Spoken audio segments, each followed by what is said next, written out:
जय हिंद साथियों, जय श्री राम, जय बजरंगबली, हर हर महादेव। मित्रों, आज श्री रामचरितमानस अक्षरशः कथा ज्ञान यज्ञ के पृष्ठ संख्या 488, दोहा संख्या 301 से आगे हम लोग बढ़ रहे हैं। देखिए किस प्रकार से पिछले दिवस में हमने देखा कि दोनों समाजों के सभी नर नारियों की दीन और दुखी देखकर महामलिन मन इंद्र मरे हुओं को मारकर अपना मंगल चाहता है। इस प्रकार तक हम लोगों ने श्री रामचरितमानस का अध्ययन किया, समझने का प्रयास किया।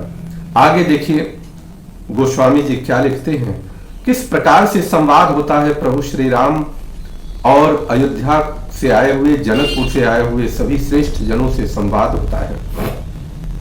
इसे अधिक से अधिक लोगों तक पहुंचाने का प्रयास करिए, तब जाकर के ये महाअभियान सार्थक सिद्ध होगा। किस प्रकार से गोस्वामी जी अब लिखते हैं, कपट कुचाली शिव सुर राजू, परया काज प्रियापन काजू, काक समान पाकरी पुरीति, छली मलिन कतहु न प्रीति। देवराज इंद्र कपट और कुचाल की सीमा है, से पराई हानि और अपना लाभ ही प्रिय है।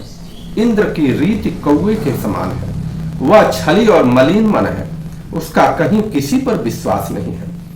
प्रथम कुमत करी कपटु सकेला, सो चाटु सबके सिर मेला, सुर माया सब लोग विमोहे, राम प्रेम अतिशय न विछोहे। पहले तो कुमत करके कपट को कठोरा बटोरा, फिर वह उचाट सबके सिर पर डाल दिया, अर्थात कपट जनित उचाट जो होता है उसने सबके सिर पर डाल दिया। फिर देव माया से सब लोगों को विशेष रूप से मोहित कर लिया, किंतु श्री रामचंद्र जी के प्रेम से उनका अत्यंत विछोह नहीं हुआ। मतलब इंद्र का जो माया जाल था, इंद्र ने पूरी माया को उन सभी लोगों के ऊपर छोड़ दिया कि माया से सभी लोग दिग्भ्रमित हो जाएं और अयोध्या लौट जाएं। परंतु श्री रामचंद्र जी से प्रेम का सब उछाह नहीं था। कहां किसके ऊपर असर पड़ा देखते हैं। भय उचाट बस मन थिर नाही, छन बन रुचि छन सदन सोहाही, दुविध मनोगति प्रजा दुखारी, सरित सिंधु संगम जनुबारी। भय और उचाट के बस किसी का मन स्थिर नहीं रहा। अब माया ने अपना काम शुरू कर दिया। क्षण में उनकी वन में रहने की इच्छा होती है और क्षण में उन्हें घर अच्छे लगने लगते हैं। मन की इस प्रकार की दुविधामयी स्थिति से प्रजा दुखी हो रही है। सारा प्रजा के ऊपर इस प्रकार का भाव होने लगा, मानो नदी और समुद्र के संगम का जल क्षुब्ध हो रहा है। जैसे नदी और समुद्र के संगम का जल स्थिर नहीं रहता, कहीं इधर जाता है कभी उधर जाता है, उसी प्रकार की दशा प्रजा के मन में हो गई। दुचित कतहु पर तो सुन लहई, एक एक सन मरमु न कहीं, लखी हसी कह कृपा निधानु, सरिस स्वान मघवान जुबानु।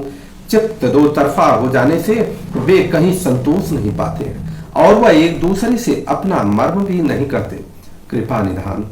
श्री रामचंद्र जी यह दशा देखकर हृदय में हंसकर कहने लगे, कुत्ता इंद्र और नवयुवक एक सरीखे स्वभाव के होते हैं, अर्थात सबका मन ये सब जो ऐसे हैं चंचल ही रहता और एक ही तरह के होते हैं।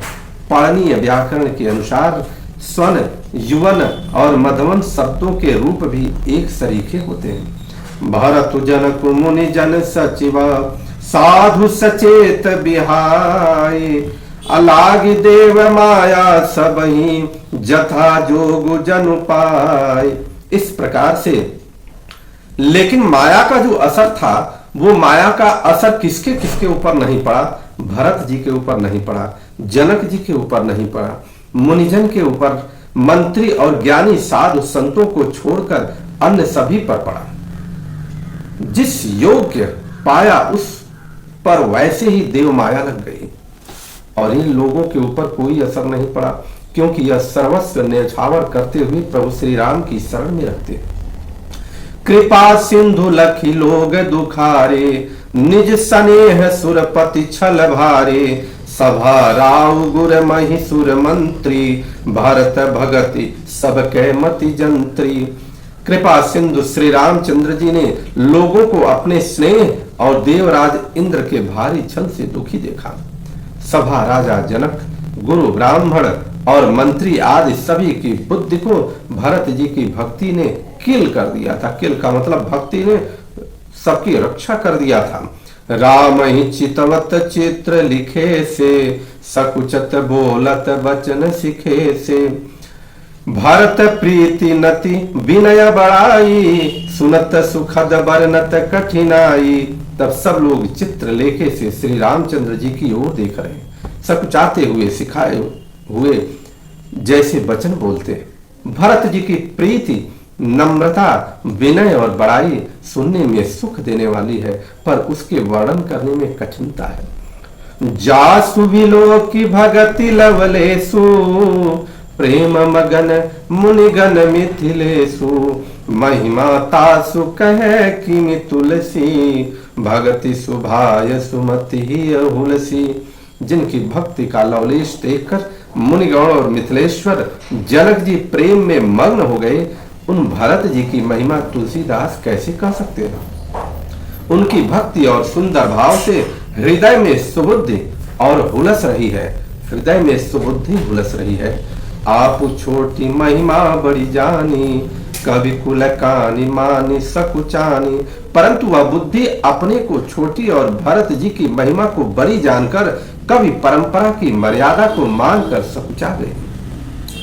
कही न सकती गुण रुचि अधिकाई, मति गति बाल बचन की नाई। और कह रहे हैं कि उसका वर्णन करने का साहस नहीं कर सकी। उनके गुणों में रुचि तो बहुत है, पर उन्हें कह नहीं सकती। बुद्धि की गति बालक के वचनों की तरह हो गई है। भरत विमल जसु विमल विधु, सुमति चकोर कुमारी। उदित विमल जन हृदय नभ, एकटक रही निहारी। भरत जी का निर्मल यश चंद्रमा और कवि सुबुद्ध चकोरी है, जो भक्तों के हृदय रूपी निर्मल आकाश में उस चंद्रमा को उदित देखकर उसकी ओर टकटकी लगाए देखती रही रह गई। भारत सुभाउन सुगम निगमहु, लघुमति चापलता कवि क्षमहु।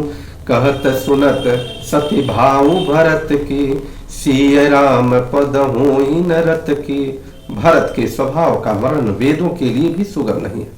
मेरी तुच्छ बुद्धि की चंचलता को कवि लोग क्षमा करें। भरत जी के स्वभाव सद्भाव को कहते सुनते कौन मनुष्य श्री सीताराम जी के चरणों के अनुरक्त न हो जाएगा।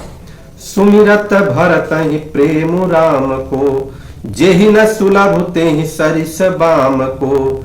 अर्थात भरत जी का स्मरण करने से जिसको श्री राम जी का प्रेम सुलभ न हुआ, उसके समान अभागा और कौन हो सकता है। देखी दयाल दशा सबही की, राम सुजान जान जन जी की।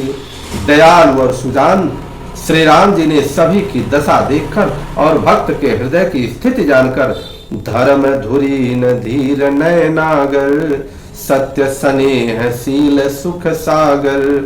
देश कालु लख समऊ समाजू, नीति प्रीति पालक रघुराजू।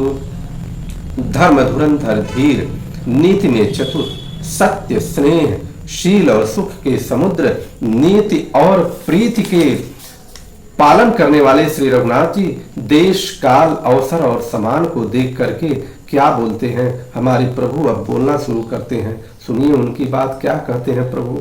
बोले बचन बानी सर बसु से, हित परिणाम सुनत ससिर सुसे। तात भरत तुम धर्म धुरीना, आलोक विदित विद प्रेम प्रवीणा। प्रभु बोलते हैं कि मानो कह रहे ऐसे वचन बोले जो मानव वाणी के सर्वस्व ही थे, परिणाम में हितकारी थे और सुनने में चंद्रमा के रस सरीखे थे। हे तात भरत, तुम धर्म की धूरी को धारण करने वाले हो, लोक और वेद दोनों के जानने वाले और प्रेम में प्रवीण हो। कर्म वचन मानस विमल, तुम समान तुम तात। अगुर समाज लघु बंधु गुणा, कुसमय किम कही जात। हे तात, कर्म से, वचन से और मन से निर्मल तुम्हारे समान तुम ही हो।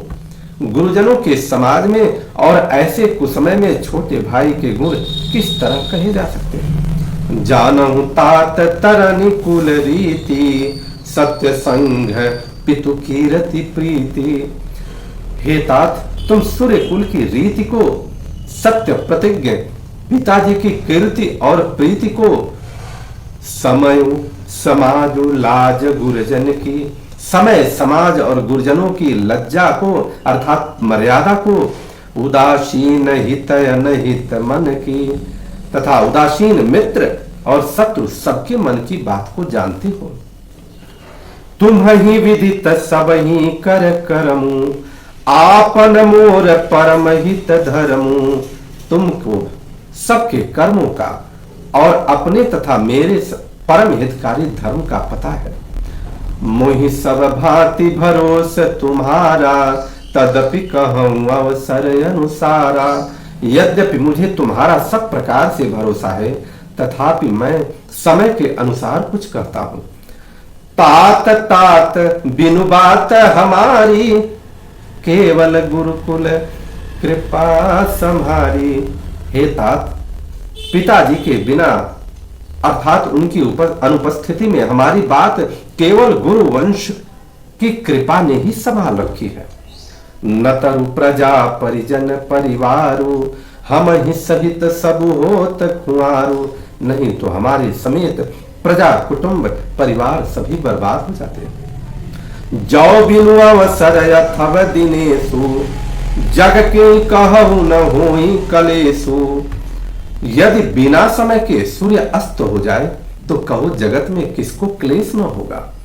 तसउ तपातु तात विधि कीन्हा, मुनि मिथिलेश राखी सब लीन्हा। हे तात, उसी प्रकार का उत्पात विधाता ने यह किया है, पर मुनि महाराज ने तथा मिथिलेश्वर ने सबको बचा लिया। राज काज सब लाजपति, धर्म धरनि धन धाम।